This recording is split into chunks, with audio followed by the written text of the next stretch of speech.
Friends, welcome to my channel. तो इस video के लास्ट तक बने रहिएगा। ये वीडियो आप लोग के लिए काफ़ी इंपॉर्टेंट होने वाला है। आप लोग का एस्टेट और सीटेट के लिए तो काफ़ी इंपॉर्टेंट है, या KVS DT प्लस यानी किसी भी टीचिंग एग्जाम देने के लिए सोच रहे हैं तो आपके लिए ये वीडियो काफ़ी इंपॉर्टेंट है। इसमें एक पार्ट हम लोगों ने पढ़ चुके थे कि आकलन क्या होता है, मूल्यांकन क्या होता है, मूल्यांकन की परिभाषाएँ क्या हैं। तो हम लोग आज पार्ट 2 पढ़ने वाले हैं, यानी कुछ मूल्यांकन प्रविधियाँ इस प्रकार, यानी मूल्यांकन हम किस तरह से कर सकते हैं, और यहाँ से क्वेश्चन आप लोग के पूछे ही जाते हैं। तो इसमें पहला देखिए क्या कहा है, ये लिखित परीक्षाएं यानी रिटेन एग्जाम्स आपने दिया भी होगा बच्चों को।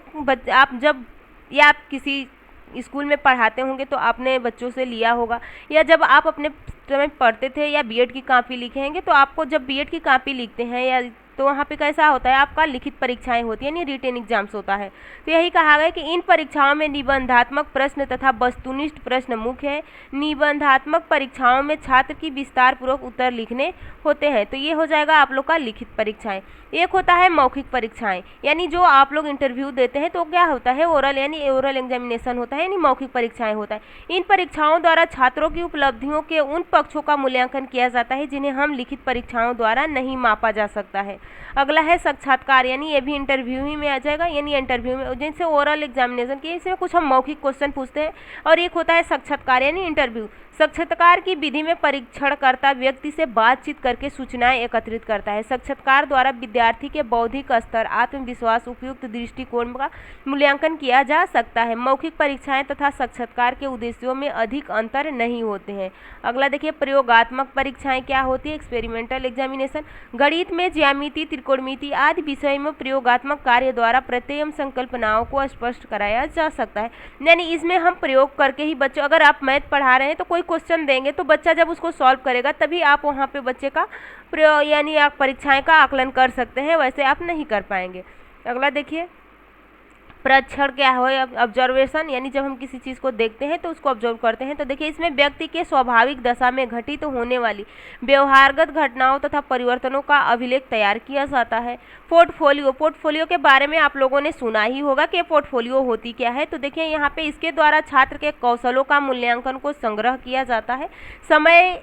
समय की एक निश्चित अवधि में विद्यार्थियों द्वारा किया गया कार्यों का संग्रह एवं रोजमर्रा के काम में भी जो हो सकता है, यानी बच्चा जो डेली जो भी कार्य कर रहा है बच्चा, तो इस पोर्टफोलियो में एक पोर्टफोलियो डायरी जैसा होता है, उसमें उसकी सारा जो कार्य या अच्छा कार्य करे या बुरा कार्य करे, सही गलत कुछ भी करता है तो उस डायरी में नोट्स होता जाता है। जब जैसे कि कोई बच्चा क्लास 1 में है, जब क्लास 2 में जाता है तो ये उसकी पोर्टफोलियो बनी रहती है। तो जब दूसरे शिक्षक बच्चे को पढ़ाने जाते हैं तो उनको ये पोर्टफोलियो दे दी जाती है कि हाँ इस बच्चे के बारे में इतनी जानकारियाँ हैं, आप उस बच्चे की जानकारी यहाँ से देख सकते हैं कि किस बच्चा ने कितना, मतलब कौन बच्चा उसका व्यवहार कैसा है या पढ़ने में कैसा है। यानी एक शिक्षक को उस पोर्टफोलियो को पाके पता चल जाता है कि कौन सा छात्र कैसा है। तो शिक्षक को वहाँ पे आसानी हो जाती है बच्चों को पहचानने में। अगर पोर्टफोलियो नहीं बना होता है तो वहाँ पे थोड़ा बच्चों को ऑब्जर्व करना पड़ता है। टीचर कुछ दिनों के बाद धीरे धीरे ही समझते हैं, लेकिन जैसे ही पोर्टफोलियो उन लोग के हाथ में आता है तो उनको समझ में आ जाता है कि कौन सा बच्चा कैसा है। जैसे कि देखिए, जैसे बच्चों की भाषा विकास, क्रमिक प्रगति का रिकॉर्ड रखना। संचित अभिलेख देखिए कम्युलेटिव रिकॉर्डेड क्या होता है, छात्रों के व्यक्तित्व की विभिन्न पक्षों में आए व्यवहार परिवर्तनों एवं उपलब्धियों को एक ही प्रपत्र में लिखकर सुरक्षित रखा जाता है। यह संचित अभिलेख पत्र कहलाता है। जैसे बच्चों का शारीरिक, मानसिक, सामाजिक, नैतिक, मनोवैज्ञानिक अभिलेख तैयार करना, दूसरे शब्दों में बच्चों का सर्वांगीण अभिलेख, यानी बच्चों का सर्वांगीण विकास कैसा हुआ है तो ये उसमें रहता है। एक होता है निर्धारणी मापनी यानी रेटिंग स्केल। देखिए यहाँ पे बच्चों की योग्यताओं व उपलब्धियों को इस तरह जांच ना कि वह किस स्तर के हैं, और इस बात का निर्धारण करने के लिए निर्धारण मापनी का प्रयोग किया जाता है। यानी इसमें बच्चे की वो योग्यताएं मापी जाती है कि बच्चा ने किस योग्यता तक है, इसमें ग्रेड देना होता है। जैसे बच्चे को 1-2 जनी फर्स्ट आया है, सेकेंड आया है, तो वो कैसी होती है, निर्धारण मापनी होती है।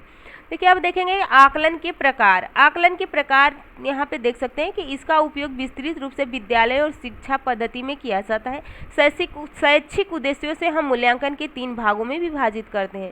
पहला हो जाता है फॉर्मेटिव असेसमेंट, समेटिव असेसमेंट और डायग्नोस्टिक असेसमेंट। देखिए रचनात्मक आकलन यानी फॉर्मेटिव का मतलब ही होता है कि आप उसमें कुछ ना कुछ बच्चे को सिखा रहे होते हैं या पढ़ाते टाइम यहाँ पे बच्चों को सिखा रहे हैं, जो भी गलतियाँ हैं वहाँ पे सुधार सकते हैं। एक होता है योगात्मक और संकलनात्मक आकलन, सीधा आप लोग इंग्लिश में ही याद कर लीजिएगा, समेटिव, फॉर्मेटिव और डायग्नोस्टिक। यानी समेटिव में बच्चे का कुछ भी, अगर बच्चा कुछ भी नहीं सीखा है और लास्ट पेपर दे दिया है तो बच्चे को यहाँ पे रिजल्ट दे दिया जाता है, या बच्चा फेल हो या पास हो। यहाँ पे उस शिक्षक यानी इस आकलन का कोई मतलब नहीं होता है कि बच्चे को सिखाना है।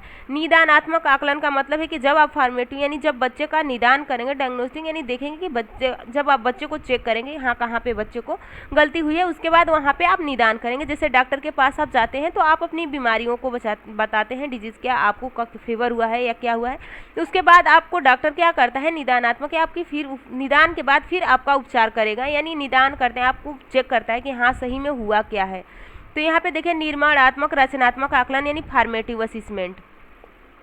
देखिए रचनात्मक आकलन शिक्षकों को छात्र समझ सिखाने की जरूरत और पाठ इकाई या पाठ्यक्रम के दौरान अकादमिक प्रगति के मूल्यांकन के लिए किया जाता है। निर्माणात्मक रचनात्मक आकलन में अध्यापक पाठ को पढ़ाते समय यह जांच करता है कि बच्चे ने ज्ञान को कितना ग्रहण किया। देखिए यहाँ पे समझिए इस बात को, बस ये थोड़ा सा समझ लेंगे तो फिर इतना आपको पढ़ने की ज़रूरत नहीं है। जैसे कि आप रचनात्मक, इसमें शिक्षक एक क्लास में शिक्षक पढ़ा रहा है और उस पढ़ाते में से ही शिक्षक क्वेश्चन पूछ देता है बच्चों को खड़ा करा के, तो वहाँ पे अगर बच्चा बता देता है तो सही है, लेकिन जो बच्चा क्वेश्चन का आंसर नहीं दे पाता है तो उस टाइम शिक्षक क्या करता है, फिर दोबारा उस चीज़ को सिखाने की कोशिश करता है, तो वही हो जाता है रचनात्मक आकलन।